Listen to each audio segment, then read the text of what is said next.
Hello বন্ধুরা, সবাই কেমন আছো? আশা করি সবাই ভালো আছো। তো দেখো আমরা কোথায় চলে এসেছি। হয়তো তোমরা সবাই ভাবছো আমি কোথাও বিয়েবাড়ি যাচ্ছি, কিন্তু না, এটা হচ্ছে আমার বাপের বাড়িতে একটা গ্রাউন্ড। আমাদের গ্রাউন্ডটার নাম হচ্ছে মিলন সমিতি গ্রাউন্ড। তো এইখানে প্রত্যেক বছর ভাগবত শোনানো হয়। তো প্রত্যেক বছর ভাগবত শোনানো হয়, কিন্তু এই বছর একটু আলাদা। এবছর রামকথা শোনানো হচ্ছে। তো আমরা সেখানেই এসেছি। তো দেখো গ্রাউন্ডটা কত সুন্দর লাগছে। কত ভালো করে সাজানো হয়েছে, আর একটু মেলাও বসছে ওই যে একটু আধটু ওইদিকে দেখা যাচ্ছে।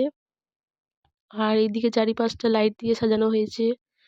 আর ওই যে মহারাজ বসে আছে ওইখানে কথা শোনানোর জন্য রামকথা।